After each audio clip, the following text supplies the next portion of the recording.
aller directement du côté donc de Maryland pour avoir donc notre invité.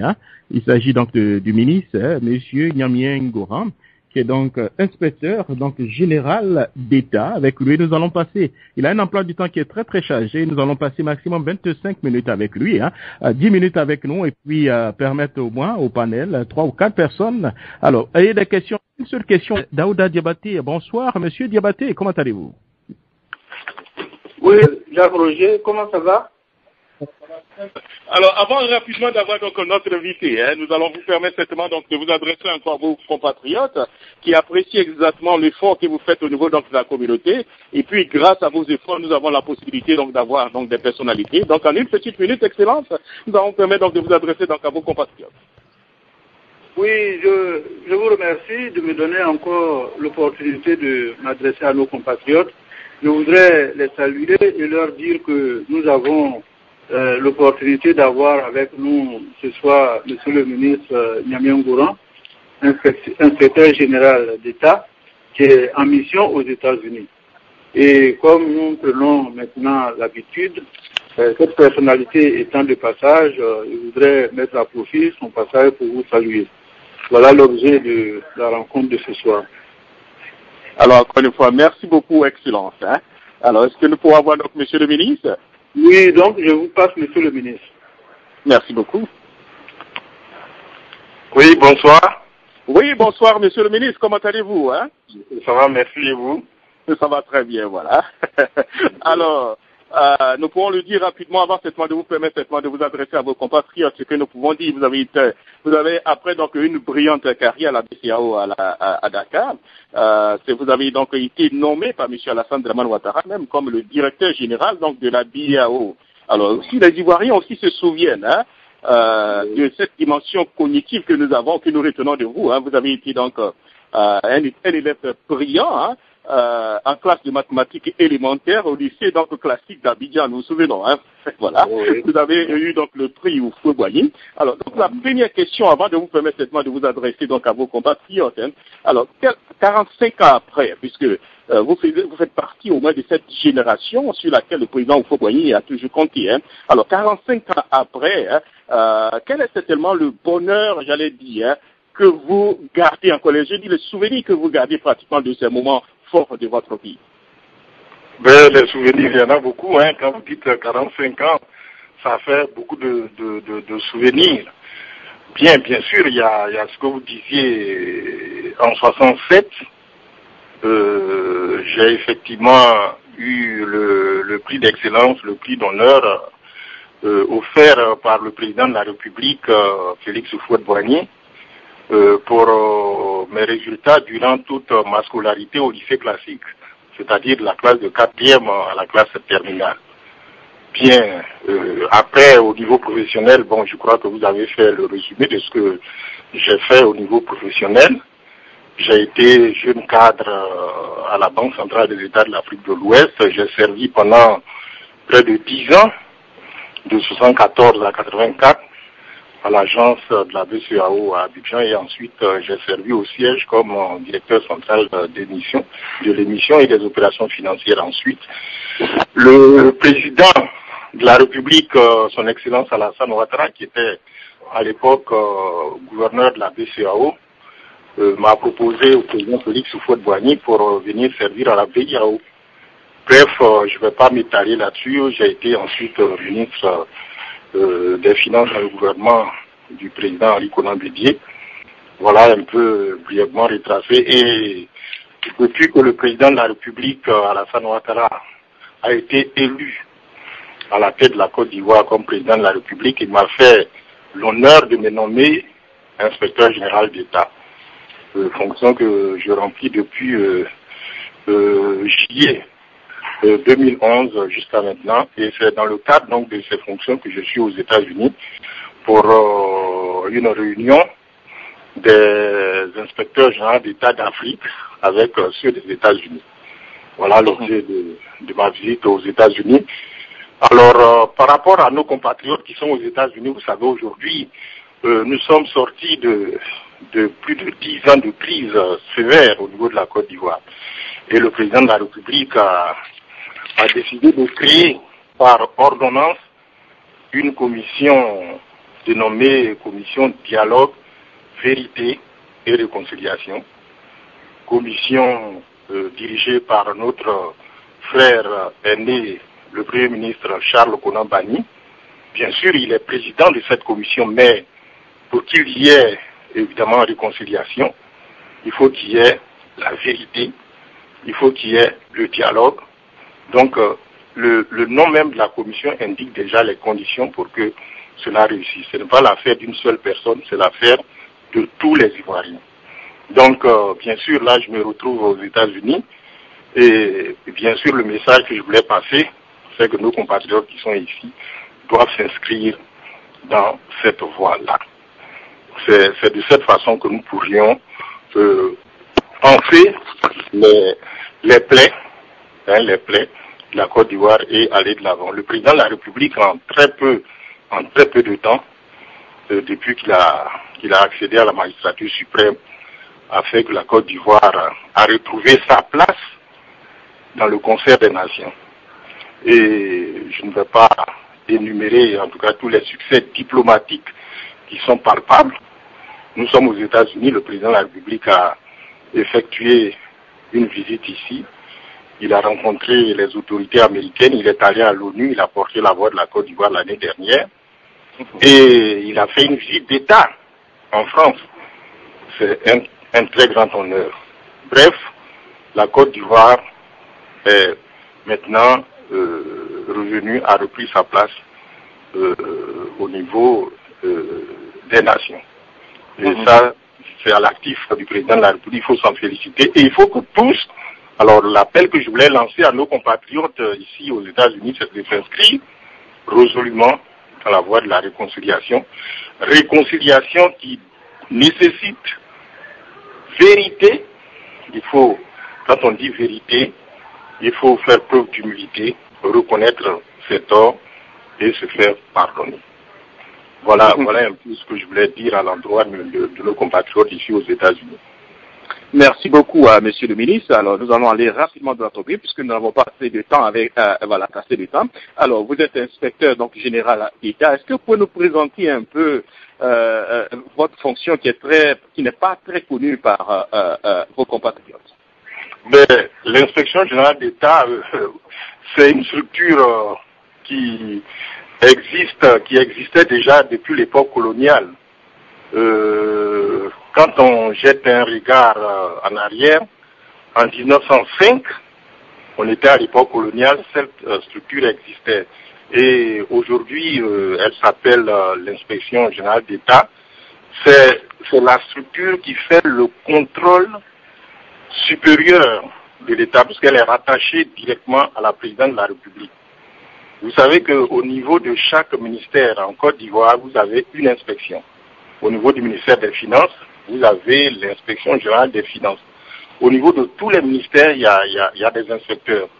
Et l'inspection générale d'État est basée auprès du président de la République et fait le contrôle supérieur au niveau de l'État. Cela ne dispense pas les autres inspections de faire ce même travail. Mais l'inspection générale d'État, en plus de l'inspection des services publics, coordonne l'activité des autres inspections au niveau des ministères. Voilà brièvement les attributions. Et à ce titre, bien sûr, on contrôle les établissements publics nationaux, les sociétés à participation financière publique. En tout cas, les domaines d'intervention sont très très variés et l'inspection est organisée par un décret. Il y a un nouveau décret qui a été signé en 2012, en avril 2012, par le président de la République, qui définit les attributions et l'organisation de l'inspection générale d'État. Actuellement, l'inspection comprend 17 inspecteurs et 10 contrôleurs d'État. Ils sont tous nommés par décret. Ce sont des emplois supérieurs au niveau de l'État, donc ces personnalités sont nommées par décret. Alors, vous avez dit tout à l'heure que l'inspecteur général d'État est donc un service donc de la présidence de la République avec pour rang certainement président d'institution générale. Alors, est-ce que vous êtes un peu autonome ou bien vous travaillez sous l'ordre du chef de l'État? Comment ça se passe? L'inspection générale d'État est saisie principalement par le président de la République. Il est saisi principalement par le président de la République sur un sujet donné. Il dit, bon, sur telle question, je souhaiterais que vous puissiez effectuer un travail. Et lorsque l'inspection fait le travail, il fait un rapport, lequel rapport est adressé au président de la République. En début de gestion, c'est-à-dire au début de l'année, l'inspection transmet au président de la République un projet de programme d'activité pour l'année à venir. Par exemple, là, nous allons être à la fin de l'année 2013. En 2014, avant le début de l'année, nous allons faire un projet de programme d'activité pour dire au cours de 2014, voilà ce que nous comptons faire pour nos activités de contrôle et d'audit. Et ce programme est soumis au président de la République qui l'approuve et il est mis en exécution durant toute l'année 2014. Et lorsque les rapports sont faits, les rapports sont adressés au président de la République. Et au cours d'une année, là on va finir 2013, on fait un rapport de 2012, on va faire donc le rapport de l'année 2012 et ce rapport-là sera adressé au président de la République qui doit le publier au journal officiel. Voilà. Alors, dans la gestion certainement de votre tâche, quelles sont les difficultés que vous rencontrez tous les jours?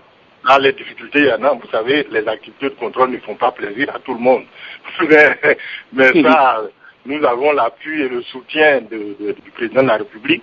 Je voudrais aussi ajouter que au niveau des saisines de l'inspection générale d'État, on est saisi aussi par le Premier ministre, par les membres du gouvernement, et on est saisi aussi par les particuliers et la société civile.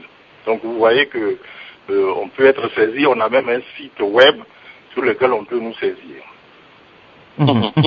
Alors, pour les Ivoiriens qui vous écoutent, ils diront que voilà, nous sommes habitués à au grand poste avec un budget, j'allais dire, énorme, pour le plus souvent, pour très peu donc de résultats. Nous savons un monsieur qui est très intègre. Est-ce qu'avec vous, les Ivoiriens auront certainement très bientôt des résultats concrets? Ben, écoutez, les résultats, disons, on dit à chaque jour suffit sa peine. Les résultats, il faut que les Ivoiriens sachent que cette institution existe. Cette institution, au-delà évidemment de l'aspect contrôle et inspection, doit faire en sorte que les services publics fonctionnent harmonieusement et fonctionnent bien.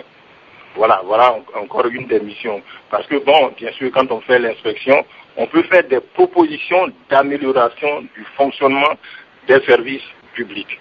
Voilà un peu ce que je voulais dire. Donc, évidemment, c'est un travail important et qui demande bien sûr du temps. Mais en tout cas, ce travail sera fait avec détermination.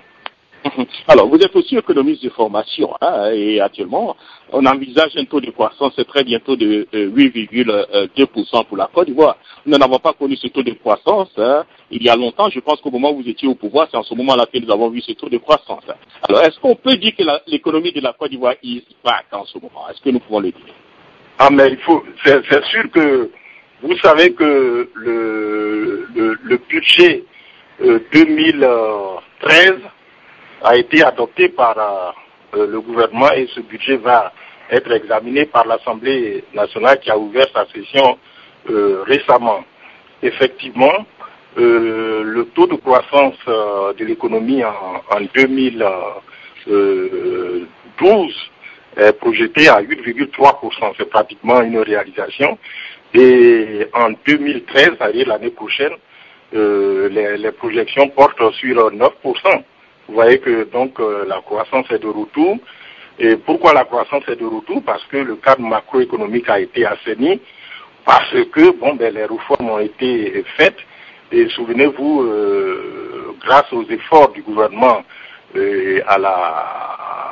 sous la haute autorité du président de la République, nous avons obtenu l'annulation de la dette, ce qui est quand même assez important. Ensuite, il y a un effort important qui est fait au niveau des investissements.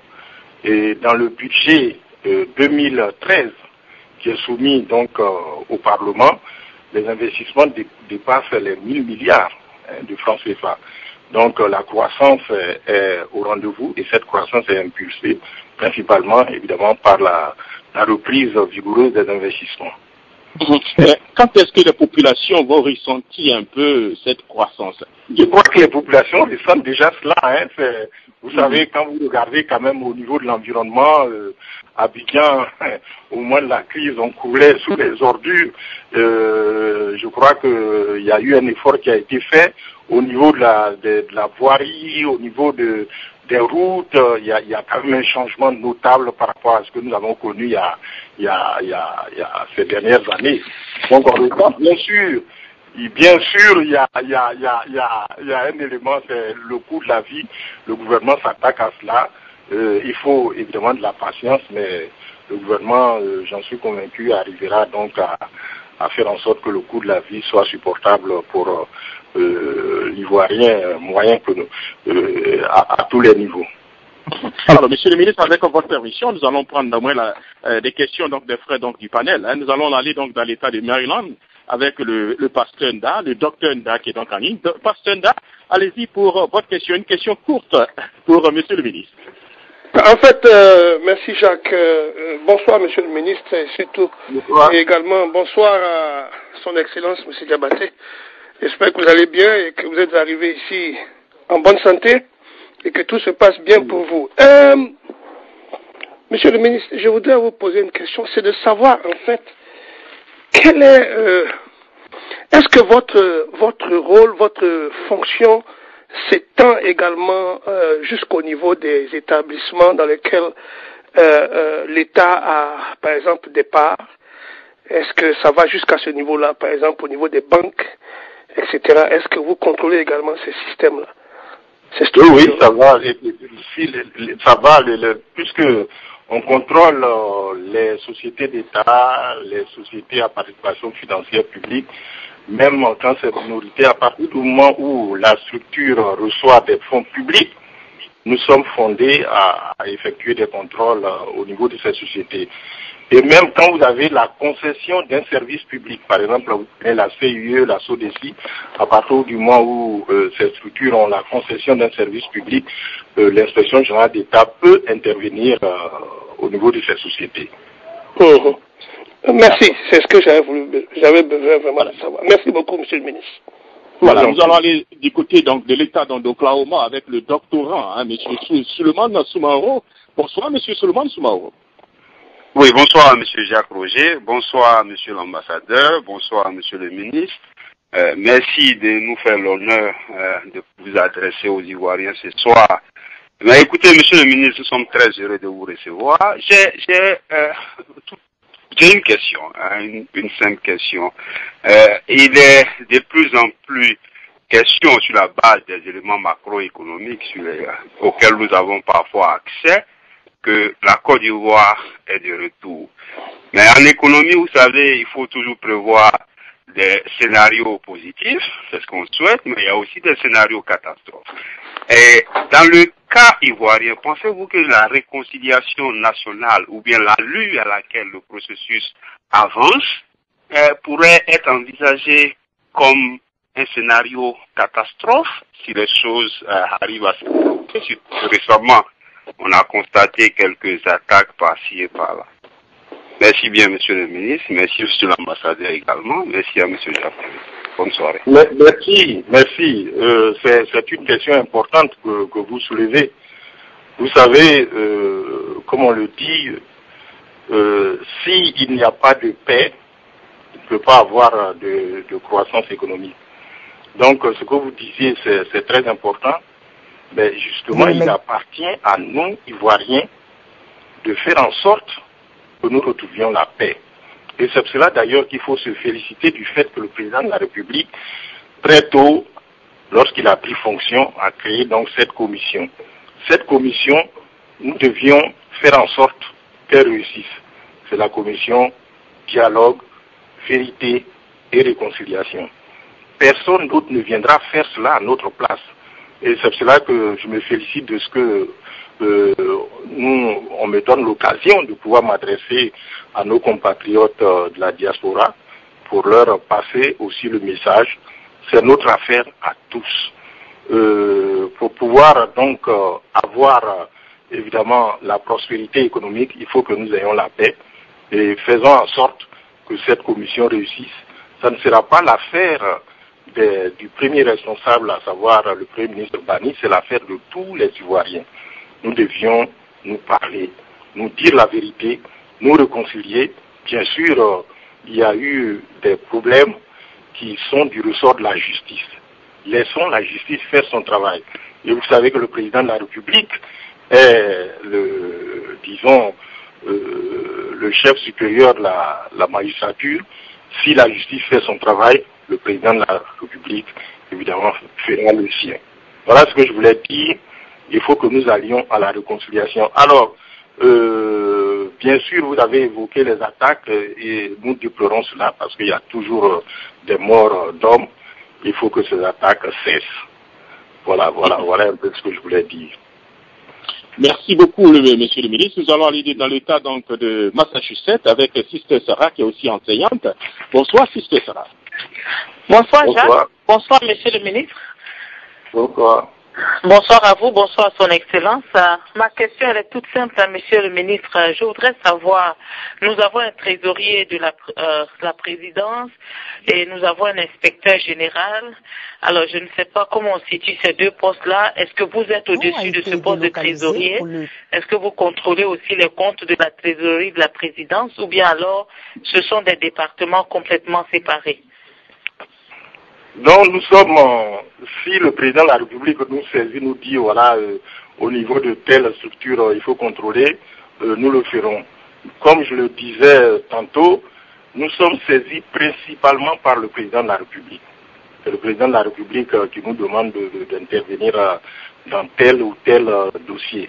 Donc voilà, on n'est pas au-dessus du trésorier de la présidence. Le trésorier de la présidence fait de la gestion au quotidien. Nous faisons un travail de contrôle et ce qu'il faut ajouter, ce travail de gestion, au-delà, bien sûr, de l'aspect contrôle, doit viser à améliorer la gestion des finances publiques, la gestion de l'administration, le fonctionnement régulier de l'administration. Voilà un peu, il faut voir l'aspect amélioration. Je peux prendre un exemple simple. Vous savez, il y a le SICFIP, c'est le système informatisé de gestion des finances publiques qui aujourd'hui permet vraiment de bien gérer le budget de l'État. Vous savez que ça a été mis en place grâce à l'inspection générale d'État à l'époque. Ça date, je crois, de 95, 96. À l'époque, votre serviteur était ministre des Finances et c'est avec l'inspection générale d'État que nous avons mis ce système en place dont tout le monde se félicite aujourd'hui au niveau de la gestion du budget de l'État. Alors, merci beaucoup. Nous allons aller dans l'État donc, de New Jersey avec M. Alfred. Bonsoir, M. Alfred. Bonsoir, Jacques. Bonsoir, M. le ministre. Bonsoir, M. Excellence. Ma question est très simple. Pour parler crochet par la question de la société arabe. En fait, il y a quand même un truc le budget de la présidence n'est pas sous vos contrôles. D'après vos explications que vous venez de donner, c'est-à-dire quelque part il y a un problème. Seulement, tu contrôles ce budget parce que c'est un fonds qui est l'argent de l'État, l'argent des contribuables. Alors, si vous n'avez pas le contrôle là-dessus, tu contrôles cet argent-là. C'est-à-dire que le président de la République peut se permettre de majorer à tout moment, décaisser l'argent au niveau des trésors publics et faire ce qu'il veut. S'il n'y a pas un fait de contrôle, à ce niveau-là, donc il y a un problème. Je vous tranquillise là-dessus, au niveau de que ce soit le budget de la présidence, que ce soit le budget de tous les services publics des ministères, c'est la Cour des comptes, la Chambre de la Cour suprême, c'est la Cour des comptes qui fait le contrôle à travers la loi de règlement. Vous savez que quand le budget est voté, il y a une loi de règlement donc qui est établie à la fin de la gestion. Et cette loi de règlement, avant que le Parlement l'examine, est examinée par la Chambre des comptes de la Cour suprême. Donc, tranquillisez-vous de ce côté. Cette institution a pour rôle justement de faire le contrôle ce qui a été fait au niveau donc des budgets et que ce soit au niveau de la présidente de la République comme de tous les services publics. Voilà. Alors, nous allons dans l'État du Maryland avec M. Laurent, l'écrivain, M. Laurent Agui. Merci Jacques. Bonsoir Monsieur le ministre. Bonsoir. Je vais aussi dire bonsoir à Monsieur à l'excellence au passage. Alors, Monsieur le ministre, en tant qu'économiste, je voudrais vous poser une question par rapport à la monnaie ivoirienne. On vient de fêter les 40 ans du franc CFA. Qu'est-ce que cela signifie quand on sait que on ne peut pas prospérer par rapport à la monnaie d'autrui? Nous savons que le CFA est géré par le Trésor français. Que signifient ces 40 ans de célébration?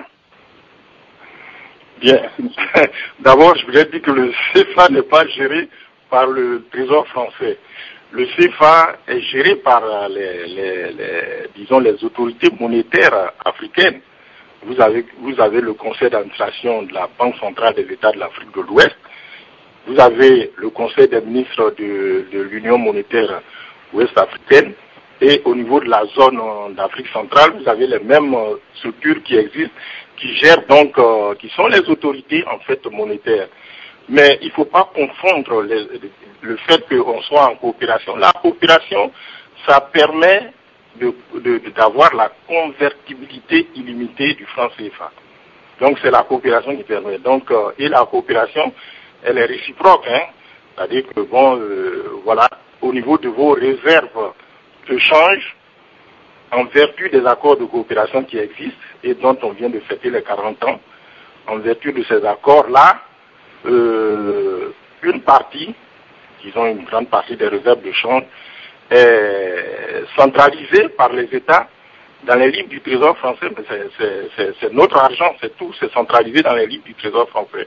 Mais la monnaie CFA est gérée par les autorités monétaires à travers donc ce que j'ai cité. Ça veut dire vous avez le conseil d'administration de la Banque centrale et au niveau du conseil d'administration de la Banque centrale, vous avez 2 représentants de chacun des États. Par exemple, la Côte d'Ivoire a 2 représentants et au niveau de ce conseil d'administration, c'est le directeur général du Trésor de chaque pays qui représente. Et au niveau du conseil des ministres, qui est l'autorité monétaire supérieure, vous avez le ministre des Finances qui fait partie du conseil des ministres au niveau de chaque État. Donc, notre monnaie est bien gérée par nos États. Alors, nous allons aller du côté donc de New York avec le journaliste burkinabé de Faso Radio, M. Yves Bambara. Bonsoir, encore bonsoir Jacques. Et Excellence, Monsieur le ministre et Monsieur l'ambassadeur, bonsoir. J'ai une question à vous poser. Monsieur le ministre, la plupart du temps en Afrique, les institutions républicaines existent, mais ont des difficultés à fonctionner. Et certaines, surtout, les membres du pouvoir ont souvent du mal à suivre la loi ou bien même à respecter les décisions des grandes institutions comme la vôtre.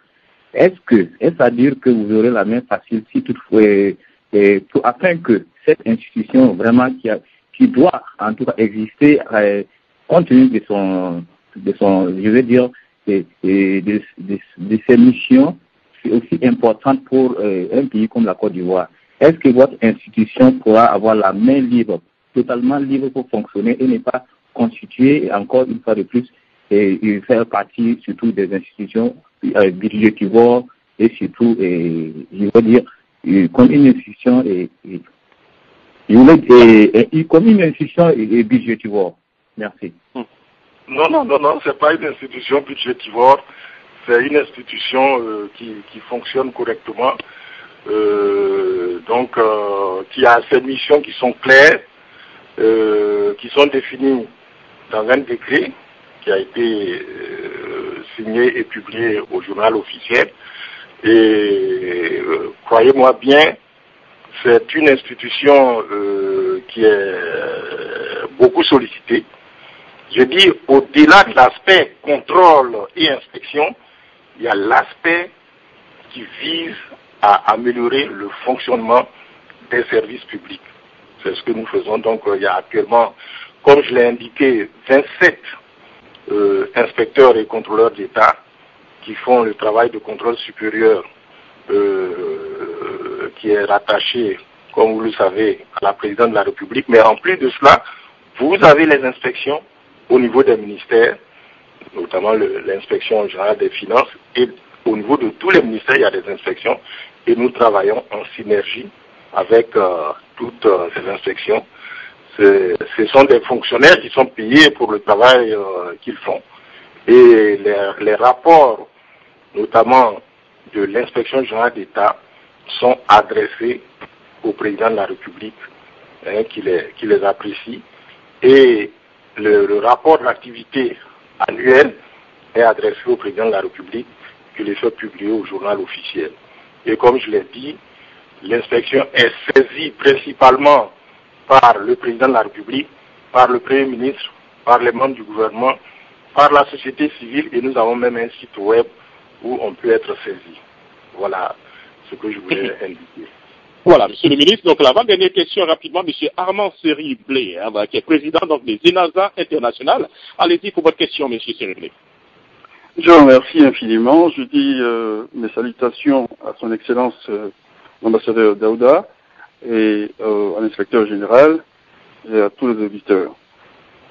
Excellence, Monsieur l'inspecteur général, en tant que président des ENASA, j'ai dit à plusieurs reprises sur cette antenne de Jacques Roger que la Côte d'Ivoire me devait de l'argent qui aujourd'hui s'évalue à plus de 400 millions de dollars.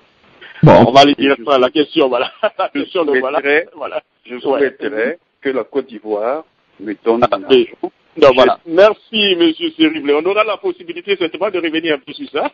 Mais le secteur général, voilà, merci. Je me suis, Monsieur Seri-Blé. Voilà. 400 millions. Mais les fonctions et on fera examiner le dossier. D'accord, voilà.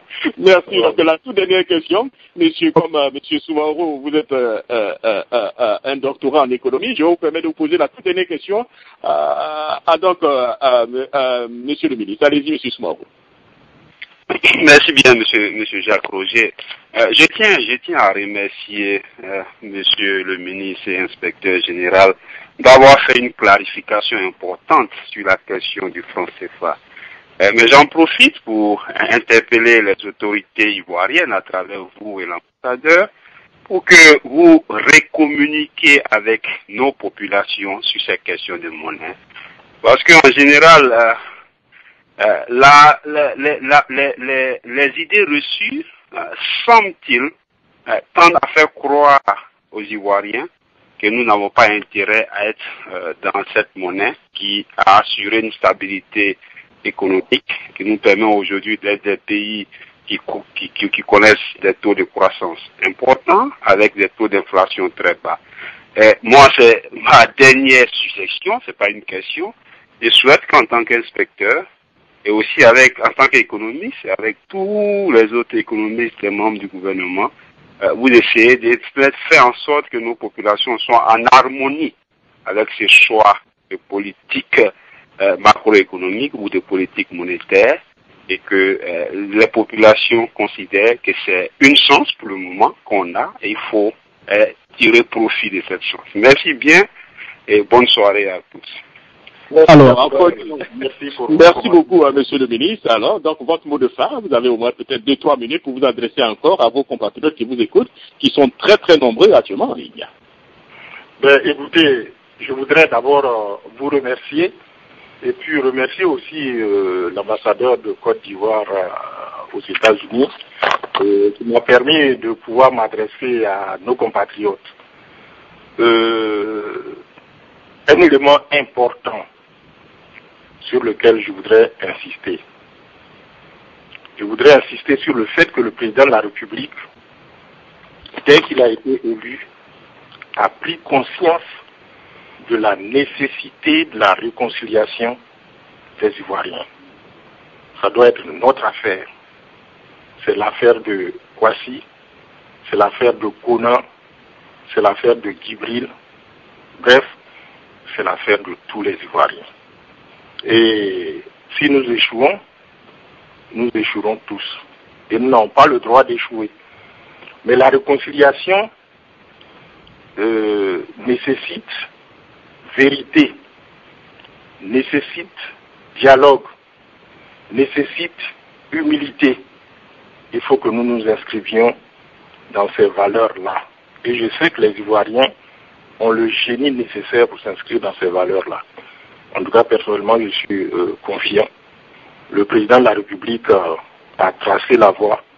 Il faut que nous nous inscrivions dans cette voie pour que on dise plus jamais ça, ce que nous avons connu.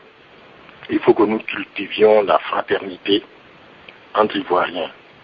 Nous sommes le pays de la vraie fraternité et ce n'est pas un vain mot. Voilà un peu ce que je voulais dire et je voudrais vous remercier de m'avoir prêté votre micro. Je voudrais remercier encore une fois son Excellence l'ambassadeur Daouda pour, disons, l'opportunité qu'il m'a offert. Merci beaucoup. Encore une fois, ensemble, je crois que nous allons donc peut-être écouter donc l'hymne national. Hein. Voilà. Merci, Monsieur le ministre. Merci.